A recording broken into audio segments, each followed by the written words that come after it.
I am your brain coach, Jim Kwik. So I want to introduce a brand new thinking tool, but it's not brand new to you because you do it all the time. But a lot of the times we're not using it consciously. So I'm going to put some labels to it so you could use it to enhance, again, your thinking and your results. And this is the power of your imagination. Imagination, right? Einstein said imagination is more powerful than knowledge. Because knowledge is what is, but imagination is what can be. And we think in words, but you also think in pictures. If I ask you to think about your car or think about your bedroom, you see things, right?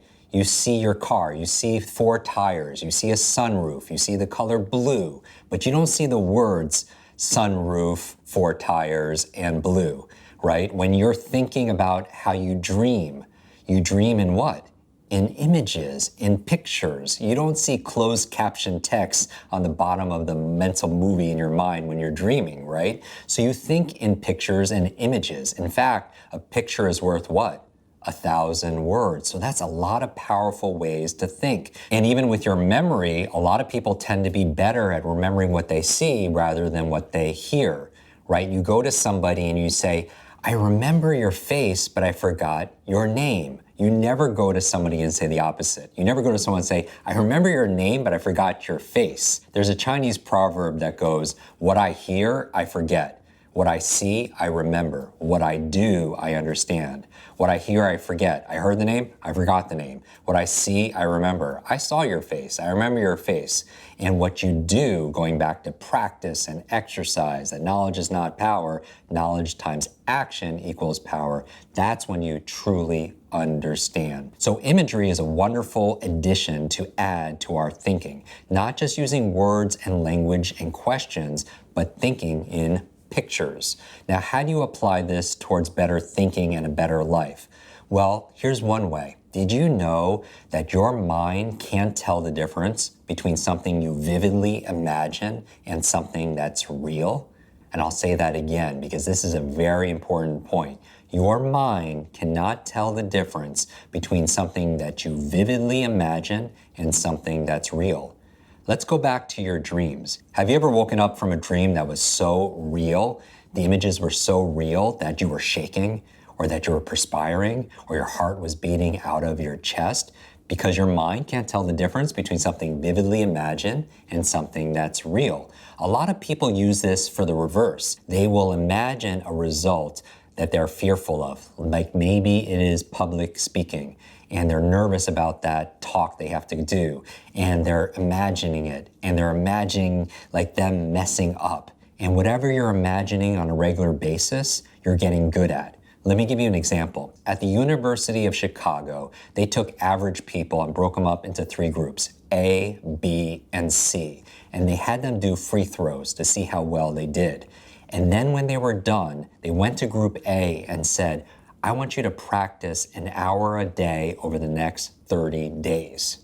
Group B, we want you to not practice at all. Don't touch a basketball for the next 30 days.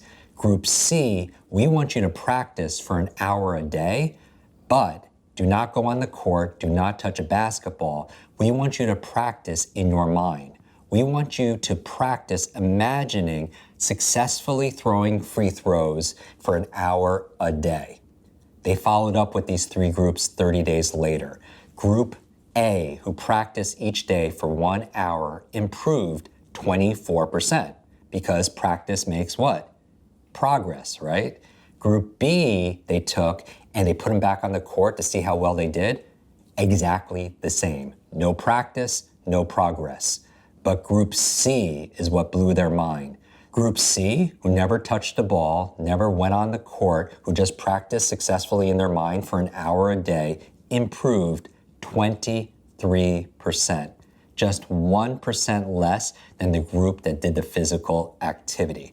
That's the power of your mind. Recently, I was speaking at a longevity conference in Sardinia, Italy, one of these areas in the world where they have the most centurions, people hitting age 100 and above. And I told this story and this study about Dr. Ellen Langer and the power of belief and the power of imagination. Dr. Ellen Langer out of Harvard did this experiment in 1979 where she was spending time with seniors and noticed that the environment that they were in was not the most thriving, flourishing environment to spend your later years. So what she did was she took 8 men out of that environment and put them into a monastery. But before she did so, she rated their health, their cognitive abilities, their physical strength, their sense of sight, their sense of hearing, and they took pictures of these men. And before they put them into the monastery, they decorated the monastery as if it was 20 years earlier. So it wasn't decorated as 1979, it was decorated and made as if it was 1959.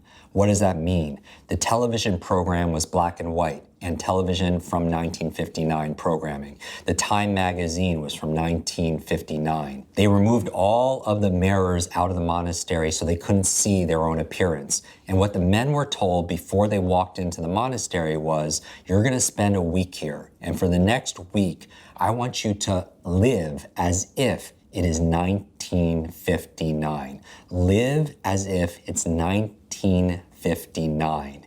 And we're gonna be there for a week. And she follows up 1 week later. And it was like a big transformation. What was the transformation? Well, they rated all their diagnostics, and these men had better sense of hearing. Their hearing improved after living in that environment just for 1 week. Their sense of sight improved. Their vision improved. They were stronger physically after 1 week, where many of them were walking into the monastery with support or canes. They walked without them. They had better focus. They had better memory. Just pretending, imagining, and believing they were 20 years younger. Here's the caveat on this. They took a snapshot of these men before they went into the monastery and a snapshot photograph of them when they came out of the monastery. And they took a focus group and they showed them all the photos, and they asked the focus group one simple question: which is the younger photo? Which is the younger photo? And 100% of the focus group chose the latter photo, the more recent photo. They actually looked younger. That's the power of your mind. She wrote about this in a study called Counterclockwise. Counterclockwise, the power of your imagination, the power of your belief to change your physiology. Now, why am I bringing this up? We think in images all the time. It's not just the words, it's the pictures that we see inside of our mind, and those pictures have power. What are you mentally rehearsing every single day? Are you visualizing your dreams? Are you visualizing your goals? Are you visualizing things going right? Because if you're doing the opposite, that takes you to the opposite place. Self-awareness is not just the questions that you're asking and your physiology and all these elements, it's the pictures in your mind. We think in images, and we can control those images. Even athletes, we train a lot of athletes how to visualize their success, visualize their goals. What did Roger Bannister do in 1954? He broke the 4-minute mile. Throughout human history, no one could run a mile in less than 4 minutes. How did he do it? It wasn't just physical training, it was mental training, it was imagination training. It was these thought experiments where he would close his eyes, imagine himself crossing the finish line, looking at the clock, and the clock says 3 minutes, 59 seconds. Because he knows what you know, that success is an inside-out process, that take the invisible and make it visible. That it's not, I'll believe it when I see it, it's I'll see it when I believe it. It starts here. That's the power of your own imagination. So what was interesting with this story is after he did it, what happened after that? Nobody could do it for all that time. One person does it, what happens after that? Other people started to run a sub 4-minute mile. Was there a big change in shoe technology or training methodology or nutritional support?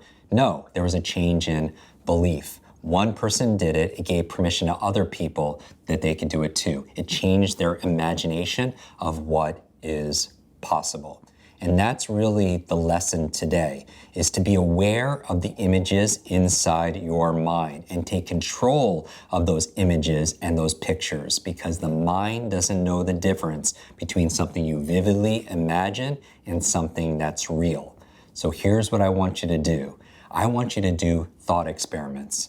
Albert Einstein would do these thought experiments where he would be sitting in a chair at Princeton and imagine himself sitting on a beam of light heading towards a clock and ask himself this question: what would that clock look like if I was riding on a beam of light? My point in saying this is, do your own thought experiments. I want you to visualize what you want most. See it, feel it, hear it, believe in it, and then work daily for it. That's the success formula.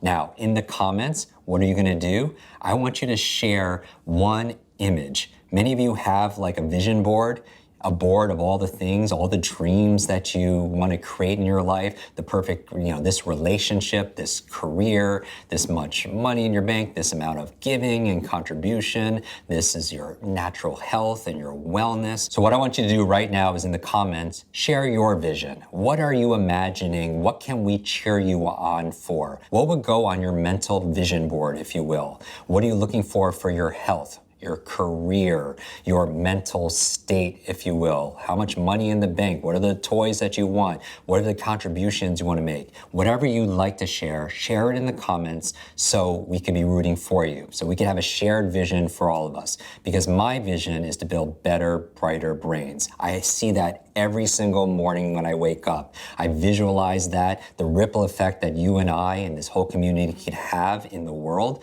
by upgrading our brains so we could upgrade our life. I'm your brain coach, Jim Kwik. I can't wait to see you in our next lesson.